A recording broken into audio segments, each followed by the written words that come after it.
Доброго вечера. Селям алейкум, дорогие телезрители. В эфире программа «Крымский вопрос». Это последняя программа в уходящем 2016 году. И как бы иного гостя в этой студии, наверное, не могло быть. Сегодня у нас в гостях председатель Меджлиса крымско-татарского народа Рифат Чубаров. Селям алейкум. Алейкум селям. Вы заканчиваете этот год в статусе руководителя экстремистской и едва ли не террористической организации по версии российских властей. Меджлис запрещен в Российской Федерации, но это как бы самое такое большое событие. А вообще, вот что за этот год изменилось для крымских татар из-за действий российских властей? Вы знаете, что прошедшие несколько лет принесли очень много разных представлений нам, как движется мир. Мы узнали слово «гибридная война», «гибридная информация» и все тому подобное. Поэтому, когда вы сказали о том, что мы заканчиваем этот год, я лично в статусе руководителя экстремистской запрещенной организации, это представление вот Путина, который, в общем-то, пытается весь мир объять всякими гибридными преступными деяниями. Можно сказать совсем по-другому.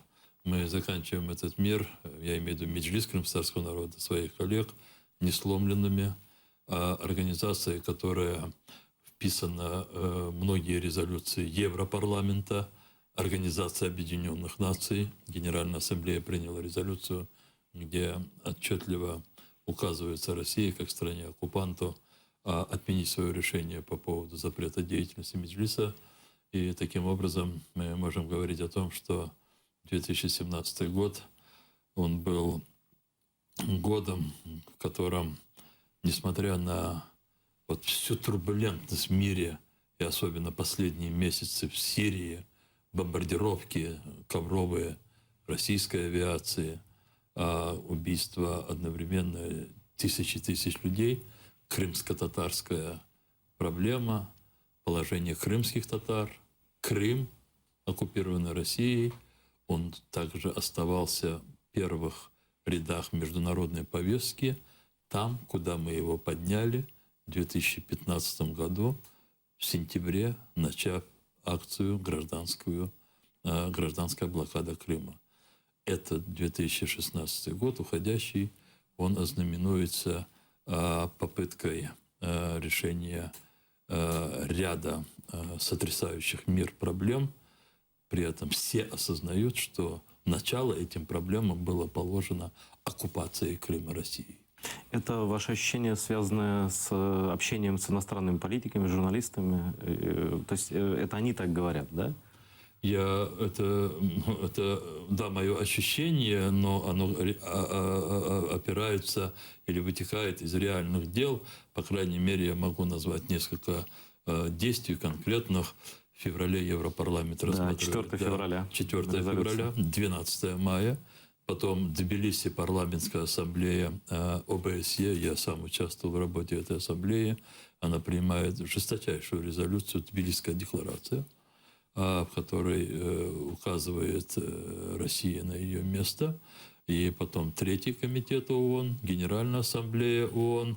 Мы можем тут вспомнить прокурора Международного уголовного суда, который уже объявил о мотивациях и причинах, почему начали расследовать жалобу Украины в отношении нападения России. И уже в этих мотивациях прокурора Международного уголовного суда четко указывается, что несмотря на некоторые такие отличия, скажем, при оккупации Крыма не было широкомасштабных боевых действий, но тем не менее это все подпадает под международное понятие оккупации. Законодательство оккупации. Могу сказать, что буквально вчера Российская Федерация в лице пресс-секретаря МИДа России попыталась сохранить лицо, говоря о том, что да, создается арбитражный суд по жалобе Украины по нарушению России морского права. Речь идет о строительстве моста и о многих других моментах, в том числе использования недр Украины. При этом я забыл фамилию этого пресс-секретаря МИДа, ей ничего не оставалось. Мария заявить. Захарова. Да, Мария Захарова, что мы не боимся этого рассмотрения, поскольку оно нас не касается, мы не нарушаем международное право. Это уже такая, знаете, такая очень слабая, и я уже вижу, такая паническая, такая уже попытка защищаться. Россию обкладывают со всех сторон. Мне меньше всего хотелось бы радоваться в нормальных условиях, что кто-то кого-то обкладывает, но когда обкладывают хищника, когда обкладывают преступника, и этим могут защитить множество других жизней, надо только радоваться. Я этому радуюсь.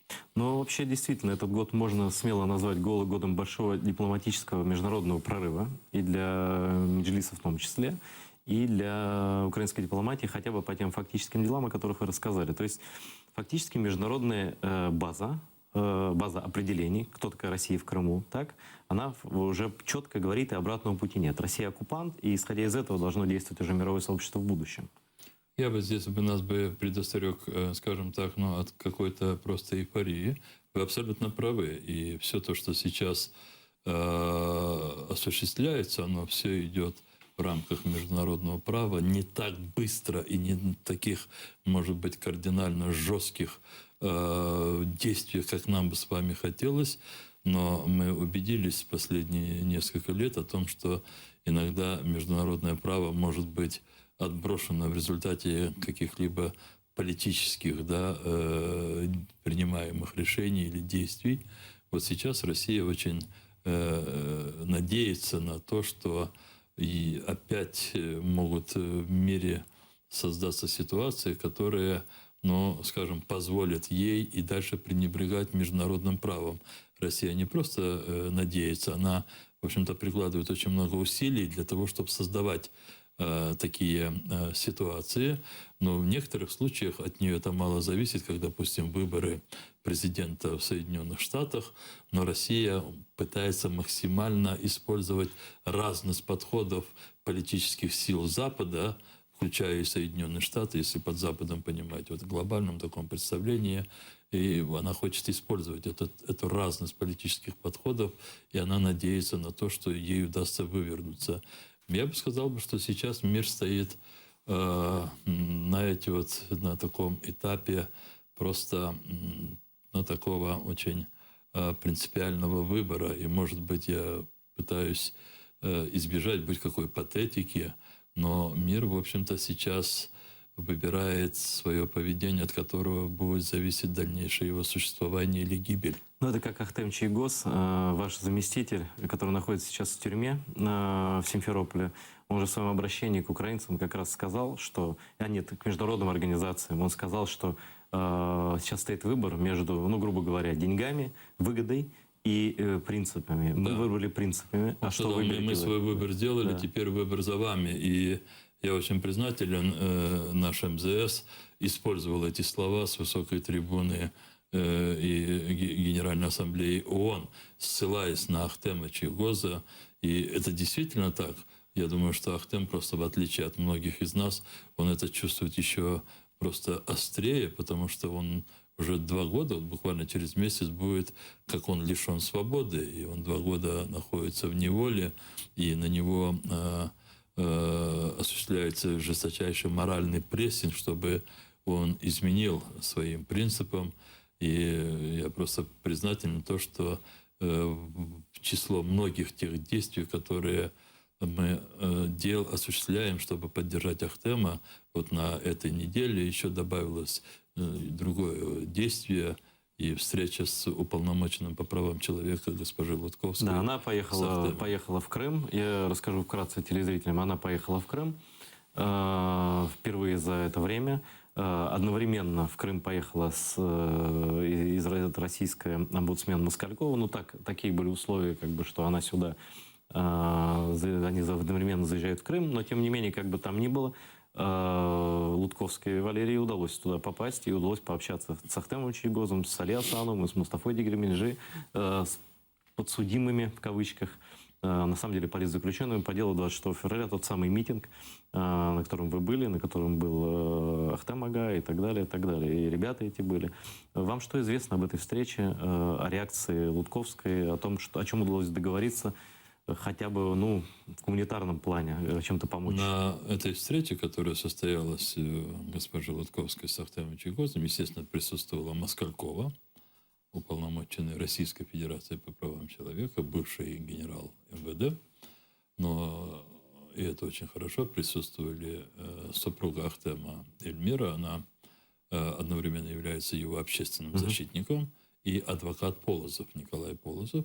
Я поэтому, естественно, от их рассказов знаю практически детально. Я единственное попросил их детально записать вообще-то ход беседы, потому что, как мне представляется, сама направленность беседы и тематика, они просто не приводят людей, те, которые могут только себе представить, как люди в неволе борются, просто восхищение поведением Ахтема. Ахтем в присутствии Москальковой говорил о Украине, о России, о роли и месте крымских татар, о Крыме. Он меньше всего был склонен говорить о условиях содержания, о своем здоровье. Он сознательно уходил от этих тем и демонстрирует тем, что попытка осудить его, Али Асанова, Мустафы Дегерменджи, это просто попытка России расправиться с нормальными гражданами, которые мирными, ненасильственными способами, предусмотренный украинским законодательством способ, выступили в поддержку территориальной целостности своего Ну, это же просто государства. запугивание других. Да. Это пример для И других. для российского правосудия, в кавычках, естественно, такая очевидность она никак не устраивает. Но Ахтем говорил об этом. Кстати, то же самое мне рассказывал небезызвестный Штудман, который тоже встречался с Ахтемом, несмотря на то, что его доклад вызвал очень большие противоречия и обоснованные. Это из ПАСЕ, представитель ПАСЕ. Да, это был специальный представитель генерального секретаря ПАСЕ.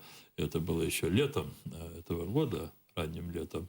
Но он тоже, когда приехал из Симферополя, он мне с восхищением сказал о том, что Ахтем отказался говорить о собственном положении. Он говорил о народе. Вообще, если так смотреть вот с точки зрения проявленного принципиальности, героизма и, я не знаю, как еще это назвать, мне кажется, это вот как вот этот год был во многом годом Ахтема Чийгоза и этих ребят, Али и Мустафы, которые, несмотря на все препятствия, на то, что в суд их не допускают, там, Чийгоза по только связи из тюрьмы, чтобы он лично там не сказал ничего, все равно они доносили, все равно мир это слышал. И они вели себя по-настоящему геройски, это было вот такое проявление вот через Ахтема, через других наших соратников. Это проявление, в общем-то, нашего народа, да, его поведения. Если мы говорим об итогах 2016 года, я хотел бы к одним из важных таких итогов отнести то, что наш народ не сломлен, он сохраняет свое достоинство. Очень жесткие условия жизни народа на собственной земле, но даже при этом просто, знаете, настолько себя достойно вести и не идти покорно, безмолвно по тому очень гадкому пути, который тебе определили, это дорогого стоит, и это очень много стоит. Поэтому мы должны об этом говорить. И Ахтем, и Али, и Мустафа Дегерменджи, они в этой части просто вот персонифицируют. В авангарде борьбы, да. Мне сегодня, я буквально часа 2 назад получил письмо из Крыма. Оно такое немножко странной просьбой было. Я сейчас хочу немножко о другом сказать. Вот чтобы показать драматичность размышления наших людей. Обратили в Крыму внимание, что в сети появился материал, где проходят торжества по возвеличиванию Сталина в Крыму под Севастополем. Сцена, балаклава, выступает, если я не ошибаюсь, Пархоменко, такой первый секретарь Компартии раньше Украины, Севастопольского, да, филиала.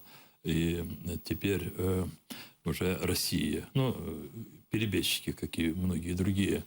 И он там говорит, насколько вот счастливые времена наступили в Крыму, что теперь можно возвращать величие Сталина, и, в общем-то, общество может теперь лишь рассчитывая на вот Сталина возродиться, и неминуемо придут новые и новые Сталины.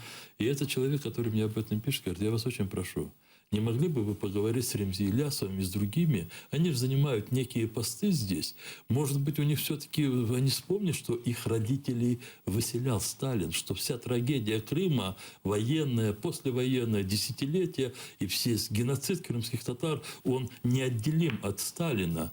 И эта девушка, ну, она наивная, она думает, что достаточно мне Усовестить предателей, да. и сказать ему: слушай, твоих родителей выселяли. Я просто хотел сказать, что на фоне вот этих пару десятков наших соотечественников с тобой, которые просто не то что растворились среди оккупантов, а то, что стали просто еще хуже, чем они, еще гадше, чем это они. просто марионетки, Да, просто ширмы и куклы. Это даже не марионетки. Да. Это когда люди, с одной стороны, величие сотен и сотен Ахтемов, Чайгозов, Декерменджи, Асанова, наши соотечественники мусульмане, которым вламываются дома, а наши люди, которые там в Крыму собирают правозащитные группы, контактные. Помогают детям политзаключенных, уже 8 десятков. Волонтеры наши, которые помогают ездят на оккупированной территории, это не просто так. То есть, понимаете, все пытаются в эти тяжелые времена, помогая друг другу, не просто выжить, а сохранить себя в первую очередь. Это неимоверно тяжело. И 2-3 десятка наших соотечественников открывают дорогу вот этой грязи, мрази, которая в свое время топтала их родителей. И я просто этой девушке попытался объяснить, что я не в состоянии это сделать. И для нас будет легче, если мы их просто перестанем считать своими, которые могут на что-то повлиять. Они, которые не в состоянии, которые боятся защитить доброе имя своих покойных или живых родителей, они не в состоянии помочь. Я думаю, что, Рифат, там такое состояние, что если даже придут за их родственниками, они ничего не скажут. Я просто хотел вот сейчас вот просто сравнить. Я не столько хотел о них говорить, но это величие 2016 года, что народ наш не сломлен. Действительно так. И я хотел бы вернуться, или не вернуться, наоборот, забежать уже вперед с прогнозом на 2017 год. В то время как действительно во внешней политике много прорывов и реальных достижений, связанных с крымскими татарами, с Крымом, многим кажется, я слышу такие голоса из Крыма тоже, и здесь, что вот во внутренней как раз политике есть некая стагнация. Потому что блокада началась, блокада сделала свое дело, прекратила торговлю, бизнес, спекуляции и прочие договорники. После чего было заявлено президентом о том, что будет создана автономия крымско-татарская в Крыму. Это было в мае, вы помните, 18 мая, да? И сейчас мы подходим к Новому году. Какие вообще подвижки есть на этом пути? И очевидно, что следующий год должен стать годом претворения этих планов в жизнь. За исключением тех очень важных деклараций, которые звучали в тех или иных выступлениях, такими заметными событиями, которые нами были подготовлены и проведены. Это было проведение парламентских слушаний, при всем том, что было такое определенное недовольствие уровнем участия министерств, ведомств в этих парламентских слушаниях, но очень тогда был активным гражданский, общественный сектор, и часть народных депутатов. И эти парламентские слушания были проведены летом, а 22 сентября, если я не ошибаюсь, были приняты уже рекомендации, они были проголосованы большинством Верховной Рады, и в этих рекомендациях было очень четкое включение того, что усовершенствование статуса крымской автономии должно осуществляться в направлении крымско-татарской национальной территориальной автономии. Это было проголосовано. И вот выполнение этих рекомендаций Сейчас работают две группы, подготовлены законы. Я думаю, что буквально, ну, я не хочу называть дни, но в ближайшие дни, может быть, неделя, максимум полторы, будет зарегистрирован закон о статусе крымско-татарского народа. Мы уже его, просто несколько статей, которые еще проводим на таком экспортном уровне анализы. И эту группу возглавляет Наталья Белицер. Вторая группа, которую возглавляет Юлия Тищенко, она недавно представляла промежуточную часть своей работы на пресс-конференции. Это коренных народов Украины. Поэтому я, и как вы, исхожу из того, что в первой декаде 2017 года мы как минимум должны рассмотреть и принять два эти закона. Одновременно должна вестись работа по 10 разделу Конституции. А эти два закона, они как базис для этих изменений. Они дают то, в чем нас многие, в отсутствии чего многие нас упрекали. Но покажите хотя бы, как вы видите эту автономию, какие алгоритмы или какие там механизмы вы туда закладываете, нет ли там беспокойства для людей других национальностей, которые живут в Крыму. Но такие вопросы возникают на разных уровнях, особенно где-то вот среди общественности. Мы пытаемся вот в этих законах четкими правовыми нормами ответить на эти вопросы. Это вот первое, то, что я хотел бы сказать. Что касается других моментов, связанных с 2017 годом, то, разумеется, я еще раз хочу повторить, мы не можем быть даже хоть в какой-то малой степени, скажем так, успокоенными в конце 2016 года, как бы мы не оценивали высоко отдельные направления нашей работы, поскольку мир очень динамичен. Да, и часто непредсказуем. Спокойно нам не грозит, Рифат Ага. Тем более 20 января будет вступление в должность нового президента США. Да, и тоже будет и поэтому важный момент. Здесь, конечно, нам очень важно приобретать больше и больше друзей в мире. Я здесь уже имею в виду как украинскому государству в целом, крымско-татарскому народу, Меджлису крымско-татарского народа.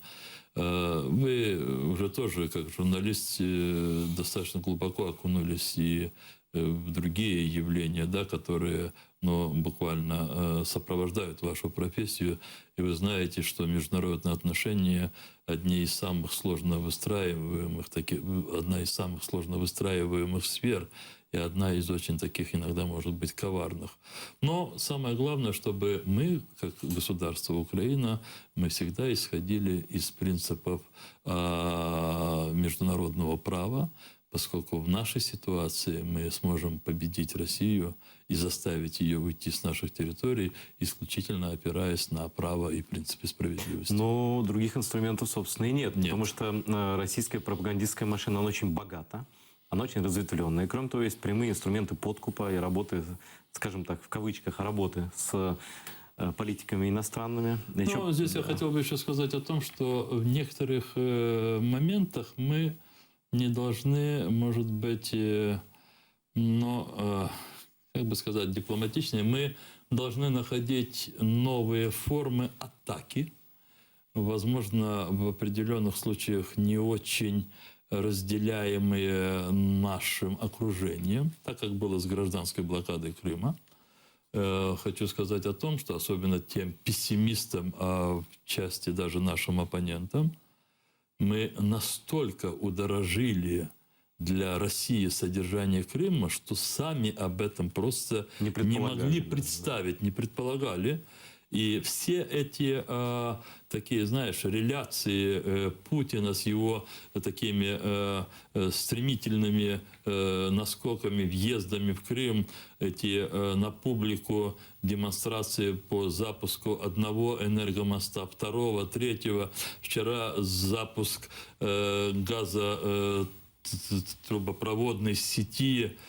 Это все от отчаяния, поскольку оказалось, что Россия из последних сил обеспечивает Крым, и особенно в части содержания там военных Да, это гарнизонов. страшные убытки по всем пунктам. Да. Это сотни и сотни миллионов долларов. Кстати, не знаете оценку? Мы просили экспертов, сейчас пытаемся, чтобы организовать их работу, но мы сами не в состоянии сделать эту работу. Эксперты, возможно, в ближайшие месяцы такую оценку сделают, потому что, как мне представляется, это должно вызывать интересы для органов государственной власти Украины. Но смотрите, для того, чтобы... Вы помните, что было сказано 31 декабря 2015 года и 1 января 2016 года? А давайте мы спросим у людей, которые живут в Крыму, готовы ли они получать электроэнергию, но если при этом Крым будет считаться Украиной, или они потерпят несколько месяцев. И якобы люди ответили, что они потерпят. Но звонили по стационарным телефонам. Это было первое в мире такое голосование по телефону. Это все равно, что, знаете, в гетто или в тюрьме опрашивать, да, публично заключенного. Нравится ли вам пайка? Да, или нравится ли вам начальник тюрьмы, да. А потом прошло несколько месяцев, и эти открытия энергомостов. Если посчитать те цифры, которые озвучивал или Путин, или его окружение, то Крым сейчас как будто бы должен был бы быть переизбыточен, да, поступления электроэнергии. А на самом деле ее не хватает. И поэтому две газотурбинные станции, которые сейчас будут только лишь строиться, к ним подвели вот эти газовые трубопровод со стороны России. Но уверяю вас, и это все очень ненадежно. А здесь теперь уже выходит наружу авантюристичность строительных работ по Керченскому мосту. Но, уверяю вас, мост они будут строить до конца. Нет, они будут его строить всегда. Они его будут строить всегда. Ну, нет, всегда они не будут, потому что Крым, в конце концов, возвратится в Украину. Но пока не уйдет последний российский солдат, они будут туда вкладывать деньги, потому что это гигантская прачечная, откуда они просто воруют деньги. Я думаю, что стоимость моста будет расти в геометрической прогрессии, в отличие от самого моста, который они не могут подрядчика даже найти на железнодорожные подходы к этому мосту. Они заставляют их просто. Дело в том, что окружение Путина, ну, знаете, здесь срабатывает инстинкт самосохранения. Они знают, что завтра, послезавтра значительной их части придется просто, ну, как бы спрятаться, уйти в какое-то небытие. А без денег уходить не хочется. И хочется уйти с такими деньгами, которые не учтены на тех или иных счетах, которые просто спрятаны от международной финансовой мониторинговой системы. И сейчас сотни людей в окружении Путина, они пытаются набить себе карманы, чтобы в самый такой критический момент бросить своего Путина и с этими деньгами лечь на дно. И поэтому они воруют. И это не только Керченский мост. Это все проекты, которые сейчас реализуются в России. Это проекты, на которых окружение, такое глобальное окружение Путина, в том числе военное, ФСБшное, они просто себе готовят завтрашний день. Еще я думаю, что я обязательно жду от вас, когда будет какая-то цифра оценки экономических санкций, связанных вот с блокадой. То есть блокада – это санкции экономические, по сути дела. Давайте мы постараемся добиться этой цифры от экспертов. Это будет более серьезная вещь. Я думаю, что многие граждане Украины удивятся, узнав, что это была блокада гражданская Крыма, окажется крупнейшей санкцией вообще, ну, в выраженном материальном плане, которая была наложена на Россию. Это же очевидно, понимаете? Просто прикрыть Крым от несанкционированной торговли со стороны, там, будь то Греции, Турции или там других каких-то стран, это было очень важно, но не это было главным. 85% электроэнергии поставлялось с материковой части Украины в Автономную Республику Крым и Севастополь. 85% воды поставлялось по Северо-Крымскому каналу. И поэтому всем это должно было быть очевидно. И тем, кто подталкивал Путина, типа академика Глазева, извините за такой слоган. За слово академик. Да, но он действительно академик, это, может быть, говорит об уровне Российской Академии, которые, в общем-то, убеждали Путина, что без всего этого можно обойтись. И оказалось вдруг, что Крым не может... Да, я еще раз хочу подчеркнуть. Собственно, они могли бы минимизировать все эти расходы, но тогда туда надо убрать десятки тысяч военных, и оттуда надо убрать уже сотни гарнизонов, которыми они насытили Крым. Они этого не хотят делать, потому что Крым они оккупировали не для русских, которые живут в Крыму, и не для других людей, других национальностей, а для того, чтобы просто оттуда, с этой территории, угрожать значительной части мира на юге, на южном фланге НАТО. Ну и там все кадровые назначения последнего времени, это все чиновники из России. Там уже и местных-то предателей уже отталкивают на вторые и третьи места. Ну ладно, это может быть обсудим. Не-не-не, сейчас наступили уже, видите, почти что такие, знаете, предновогодние дни. Не то, что чиновники отдыхают, чиновники сейчас тоже заняты подведением итогов в своих ведомствах, но я думаю, что одним из первых наших вот таких консультативных таких мероприятий, совещаний, которые мы должны провести с МИДом и с правоохранительными органами Украины, это по поводу выработки не просто единой позиции, а закрепления в нашем законодательстве по отношению к тем людям, особенно должностным лицам, которых Россия срочно перекидывает в Крым. И вы знаете, что сегодня состоялась так называемая сессия незаконного госсовета. Да, прокурора утвердили, Они утвердили прокурора. Теперь, вы знаете, но если уже так объективно, и сейчас чуть-чуть просто отойти от оккупированности Крыма, а просто рассматривать, знаете, вот, действующих сегодня крымских политиков, вот как бы препарируя их и пытаясь почувствовать их настроение, то там, конечно, тоже полнейшее уныние. Они-то думали, что подыграв России с аннексией Крыма, пригласив Россию, они максимально укрепят свои позиции и как бы максимально отработают свои интересы. На самом деле, укрепляя военное присутствие в Крыму, Россия уже в открытую отводит крымских чиновников и туда перекидывает с материковой России, скажем так, тех, которым она больше доверяет. Да. Ну, конечно, предатели потому что никому не нужны. Константинов, Аксенов, Ильясов, Иоффе и десятки таких вот перевертышей, они не интересны никому, даже тем, кому они сегодня служат. Тем более Путину, который, предавая всех и используя предательство как основной инструмент в чекистской работе, прекрасно знал цену каждому предателю. Для него они сегодня инструмент. Пока не нужны, он их держит в руке. Завтра он их выбросит в отходное место. Завтра расходный материал. Да. Да, конечно, неправильно, наверное, что мы заканчиваем нашу передачу на предателях. Я думаю, что Новый год нам подкинет поводы для все-таки оптимизма и оптимизма обоснованного, о чем глава Меджлиса Рифат Чубаров сегодня говорил в нашей передаче, о законодательных инициативах по крымско-татарскому народу, как коренному народу, по созданию крымско-татарской автономии в Крыму законодательному.